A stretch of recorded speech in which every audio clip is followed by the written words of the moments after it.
तो मुनि महाराज रहते हैं, वो अपनी आत्मा में इतने लीन रहते हैं, इतने अचल रहते हैं, और वो तीनों भुक्तियों का निरोध भी करते हैं।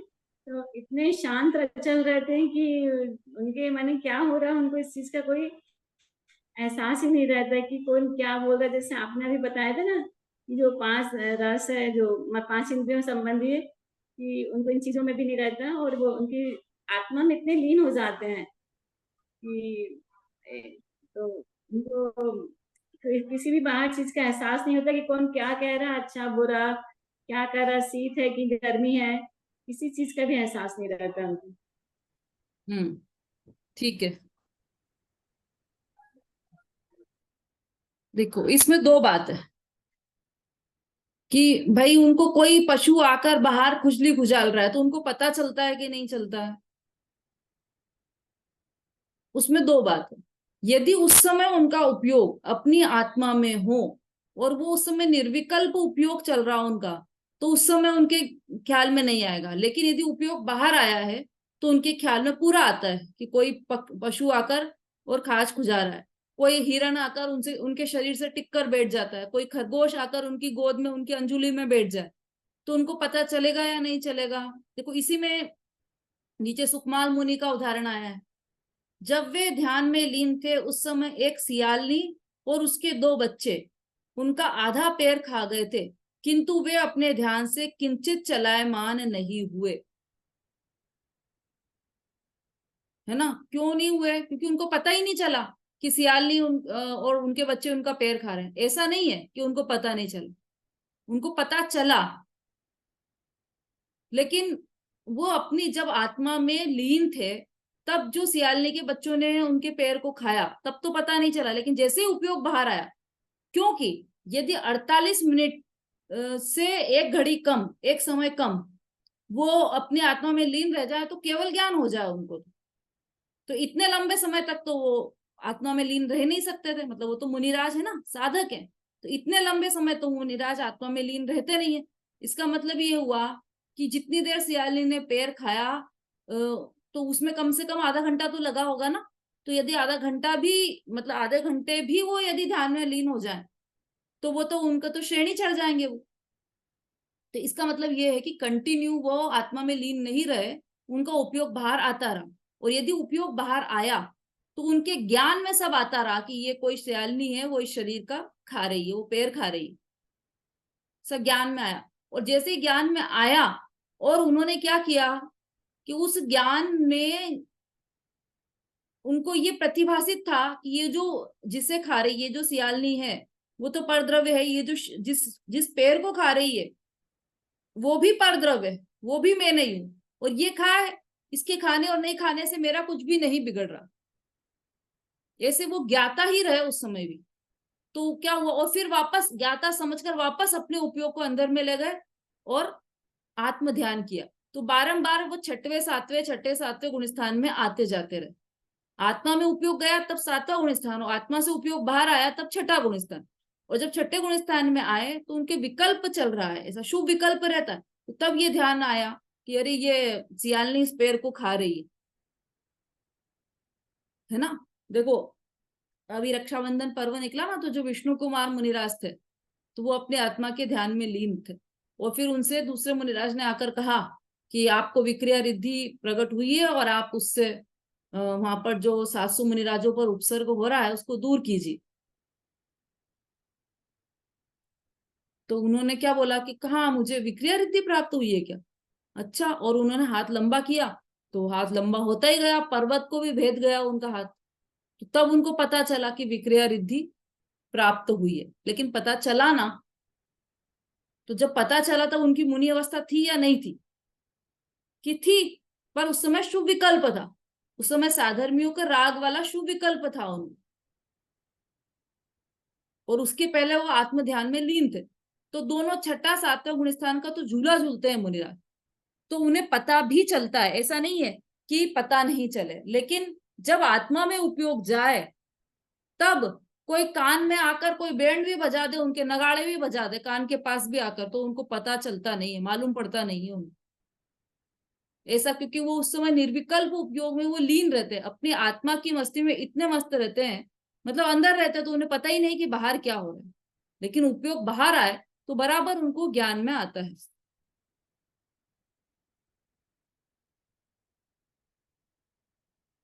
देखो इसमें टोडरमल जी ने भी लिखा है कि परिशह का ज्ञान नहीं है ऐसा नहीं, मुनिराज को परिशह जो होते हैं उसका उनको ज्ञान नहीं हो ऐसा नहीं है, ज्ञान होता है।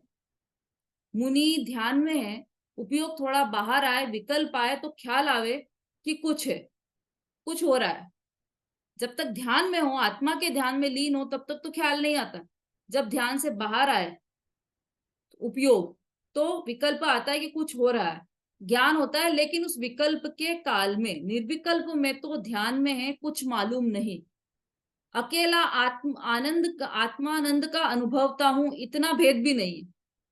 मुनिराज को यह भेद भी नहीं रहता कि मैं आत्मा के अनुभव का आनंद मुझे आ रहा है, ये भेद भी नहीं रहता उस समय। तो ऐसी मुनिराज की दशा है, इसीलिए पंच परमेष्ठी में उनको गिनने में आया है। उनको वीतरागी पंथ की बराबर खबर है और प्रगट दशा है, वीतरागी पंथ की दशा उनकी प्रगट है मुनिराज की।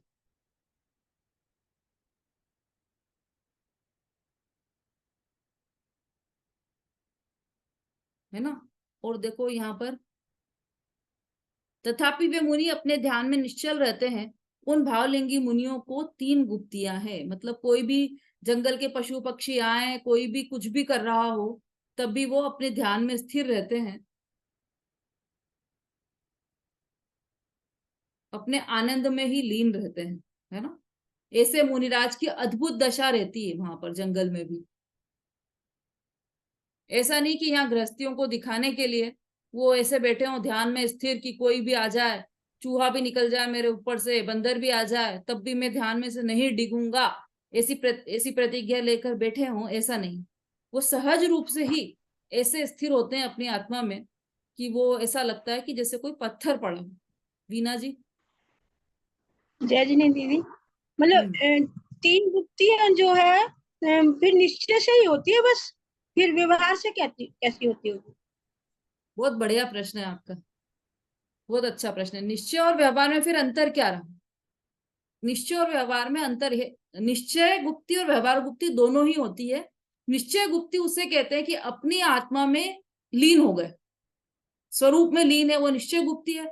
अब उस लीनता के समय वचन से बोल नहीं रहे, वचन नहीं निकल रहे उनके, काया भी नहीं हिल रही है, और मन में भी विकल्प नहीं चल रहे हैं, ये व्यवहार गुप्ति।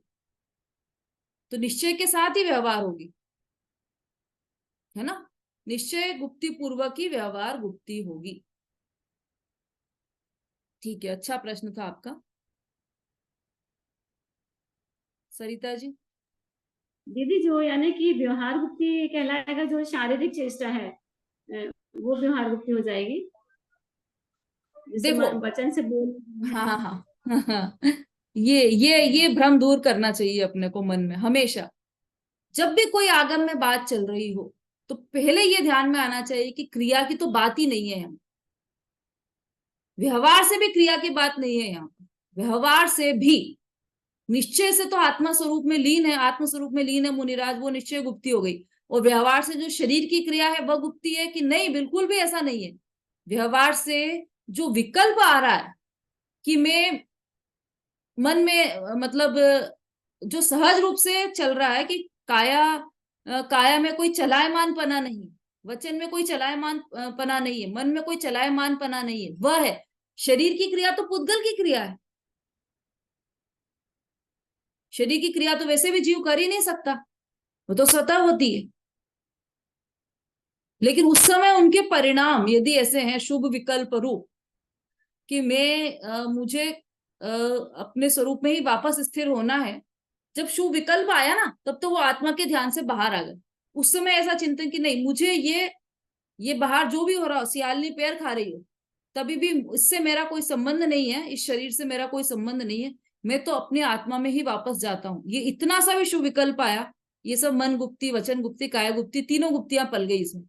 और जब निश्चय गुप्ति पल रही, तब सहज रूप से ये गुप्तियां पल रही है, दोनों तरह की बात। ठीक है, शरीर की क्रिया की तो अपने समितियां हो और महाव्रत का पालन हो, किसी में भी शरीर की क्रिया की कोई बात नहीं है। 4 हाथ जमीन देखकर चल रहे हैं, 4 हाथ जमीन देखकर चलना ये ईर्ष्या समिति नहीं है। 4 हाथ जमीन देखकर चलने के जो उनके परिणाम हुए, जो दया के जो परिणाम, अहिंसा के जो परिणाम हुए उस समय, वो यत्नाचार के जो परिणाम हुए हैं, वह ईर्ष्या समिति है।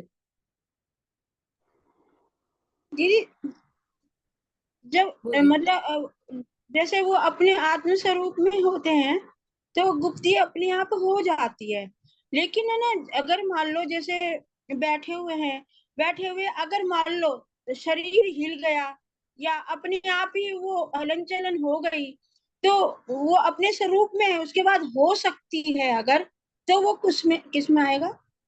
हाँ देखो, यदि अपने आप ही शरीर हिल रहा है तो उसमें तो मन की चंचलता तो है नहीं, मन की चंचलता नहीं है ना, वचन की भी चंचलता नहीं है।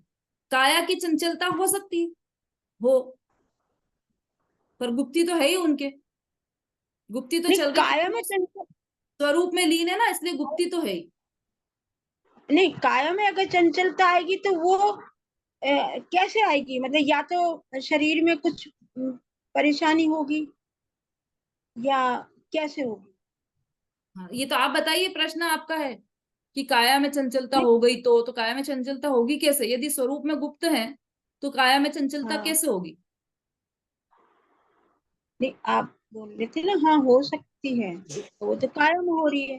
जब वो वो जब ऐसे वो हो सकती है कि यदि कोई उनको उनके ऊपर कोई परिशह आया हो तो काया की, जैसे एक तुकारी की यदि कथा आपने सुनी हो, मुनिराज का नाम ध्यान नहीं आ रहा मुझे, तुकारी की कथा है जिससे तू तू भी बोल देते हैं ना तो वो नाराज हो जाती थी, ऐसी वो तुकारी की बहुत अच्छी कथा है। तो वो जो वो जब वो मुनिराज शमशान में आत्म ध्यान में लीन थे, तब कोई वहां पर एक वो तांत्रिक आया और वो अपने तंत्र विद्या सिद्ध कर रहा था। तो उसने क्या किया, 3 खोपड़ियां इकट्ठी की और उसमें बीच में अग्नि जलाई और उस पे अपनी वो विद्या सिद्ध कर रहा था। तो उसने 3 खोपड़ियां में 2 खोपड़ियां तो खींच ली, अब तीसरी खोपड़ी उसको मिली नहीं। तो मुनिराज वहां पे आत्मा में लीन थे, ध्यान में लीन थे, तो वो समझा कि ये मुर्दा है और उनकी खोपड़ी पकड़कर खींच के ले आया वो,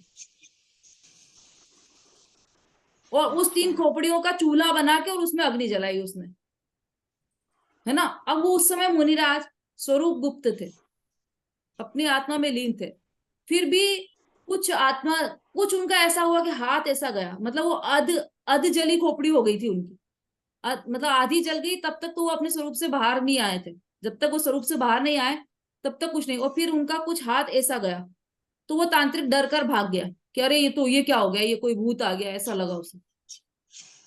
ये पूरी कथा है एक अलग, वो कभी अपन समय मिला तो वो सुनेंगे, तुकारी की कथा बहुत अच्छी कथा है, ऊपर इसका एक वो कॉमिक्स भी बनी हुई है इसकी, और वीडियो में भी है, ये प्रीतेश कोठारी के जो वीडियोस निकलते हैं ना पंढरपुर से, उसमें भी आप देखिएगा, कभी मेरे को मिली तो मैं आपको लिंक सेंड करूंगी ग्रुप पर। तो ऐसा भी हो जाता है क्योंकि कोई परीक्षा आया तो वो काया तो हिली लेकिन उनकी गुप्ती नहीं गई, वो गुप्त तो रहे ना।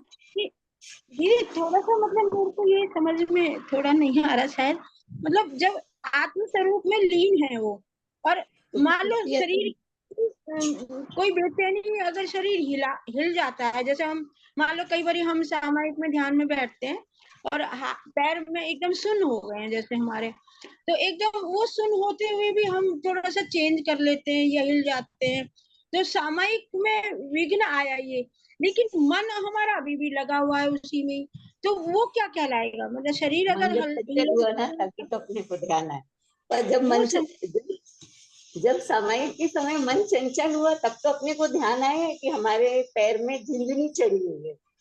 यदि मन चंचल नहीं होगा तो ध्यान ही कैसे आएगा? नहीं, और जब मन चंचल नहीं भी हो तो मन कहाँ लगा हुआ है ये भी डिसाइड करो पहले तो, क्योंकि आत्मा का तो मन ज्ञान हुआ नहीं, और जिसका ज्ञान नहीं हुआ है उसका ध्यान हो सकता नहीं है ना। और पंच परमेष्टि में यदि ध्यान लगाया हुआ है तो वो तो अपने आप में ही शुभ विकल्प है, विकल्प है वो खुद ही, तो वहां तो वो गुप्ती तो हुई नहीं है। दीदी जो निश्चय गुप्ती में है कि आत्म लीनता बताई गई है, तो उसमें तो काया की चेष्टा होने का सवाल ही नहीं उठता है, क्योंकि जब मुनिराज के ऊपर कोई उपसर्ग आता है तब तो वो और दृढ़ हो जाते हैं। मतलब हाँ, और नहीं देख, अभी ये उदाहरण दिया था ना जैसे मुनिराज का, कि वो एकदम से उनका हाथ ऊपर गया, तो वो भी उस समय शुभ विकल्प आ गया होगा उनको, इसलिए हाथ ऊपर गया होगा। और परिशा से कोई जैसे आत्मा में लीन है मुनिराज, और उसी समय कोई आया और उनके शरीर को हिला दिया किसी ने, हाँ वो ये भी हो सकता वो है ना। हो तो सकता परिशा में हो सकता है, वो वो मुनिराज परिचय स्वयं में स्वतः नहीं करेंगे, लेकिन परिशा में ऐसा हो सकता है। हाँ वो परिचय में आ सकता है। हम्म, बोलिए आरती जी। हाँ दीदी मैं ये कह रही थी कि जो अरे फिर से अनम्यूट अनम्यूट कीजिए आप। हाँ, तो ये तो मतलब जो गुप्तियां होती हैं वो तो भावलिंगी मुनिराजों को ही होती हैं। अपन लोगों के जो शरीर की चंचलता होती है वो तो योग में आ जाएगी, मन वचन काया का योग जो होता है वो।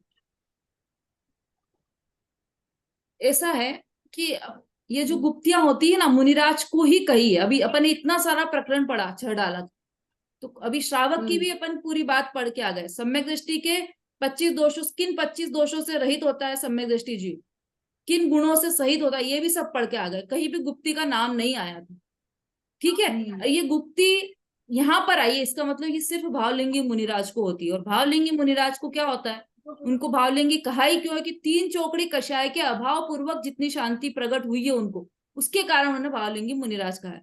हमारी कितनी चौकड़ी कषाय का अभाव हुआ है? एक भी नहीं है अभी तो फिर गुप्ती का प्रश्न ही नहीं उठता। वही तो मैं बोल रही हूँ ना कि अपन आपको मनुष्यों को तो मतलब मन वचन काय का जो हलन चलन होता है वो योग में आ जाएगा, गुप्ती में नहीं जाएगा ना। गुप्ती तो मुनिराजों को ही होगी सिर्फ। गुप्ती सिर्फ मुनिराज को होती है, और ज्ञानी को भी त्रिगुप्ती बोला है ना, तो वो भी स्थूलता की दृष्टि से बोला है। मुख्यतया तो मुनिराज को ही गुप्ती होती है, मुनिराज के अतिरिक्त किसी को गुप्ती होती नहीं। संगीता जी।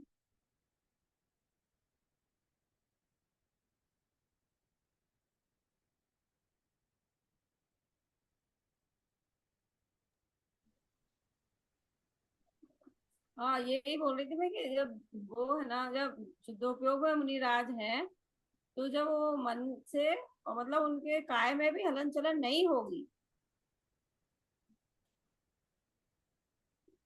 हाँ, तो किसने कहा कि होगी हलन चलन? कि तो हो गई ना बात क्लियर पहले ही। अपने स्वरूप के स्वरूप में इतने गुप्त हैं कि उनको सियालनी पैर खा रही है, तब उनको पता भी नहीं चल रहा। हलन चलन तो बहुत दूर की बात है, उनको ज्ञान में भी नहीं आ रहा है उस समय, क्योंकि उनका उपयोग पूरा आत्मा में लगा हुआ है। लेकिन जब वो शुभ विकल्प में आते हैं, आत्मा से उपयोग बाहर आता है, तब उन्हें दिखाई देता है कि अरे सियालनी पैर खा रही। तो उनके ज्ञान में तो आता है, ऐसा नहीं कि ज्ञान में ही नहीं आया। जड़ नहीं हो गए हैं वो, अजीब नहीं हो गए कि वो तो मुनिराज है, उनको तो ज्ञान में ही नहीं आएगा कि कोई सियालनी पैर खा रही है उनका। ऐसा नहीं है, ज्ञान में बराबर आएगा उनका। और हलन चलन की जब बात चली थी तो वो परिशह के समय की बात थी, कि कोई आकर वो आत्मा के स्वरूप में लीन है और उसी समय आके कोई पशु हिला दे उनको, तो फिर क्या हो जाएगा?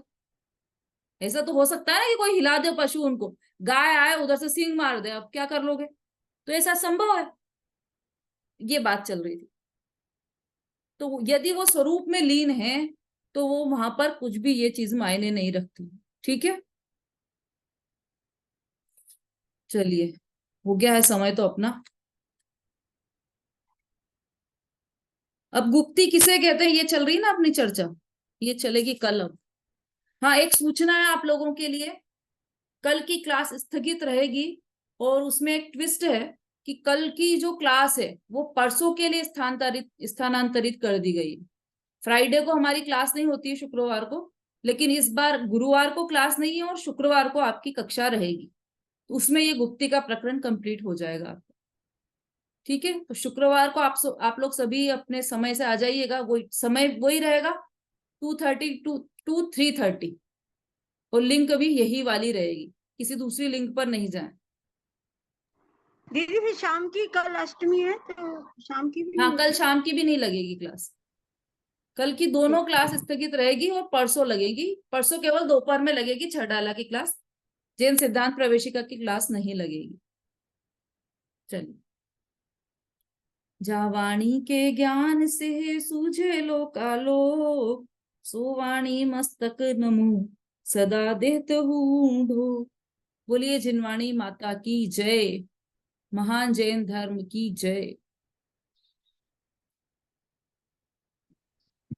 जय जय जिनेन्द्र। जिनेन्द्र दीदी, जय सभी को जय जय जिनेन्द्र। जिनेन्द्र। सभी को जय जिनेन्द्र। कल की क्लास डाउनलोड नहीं हुई है उस पर, लगता है स्टूडेंट्स बन के पढ़ाई कल करते मेरी मिस हो गई थी क्लास। क्लास अटेंड करो आप लगता लोग कल की है रिकॉर्डिंग भेज दीजिएगा, कल रिकॉर्ड हुई है ना? रीना जी आवाज नहीं आ रही है, आप ग्रुप में लिख दीजिएगा। रिकॉर्डिंग भेज दीजिएगा कल की और आज की। हाँ दीदी, कल की हाँ। क्लास कल मुझसे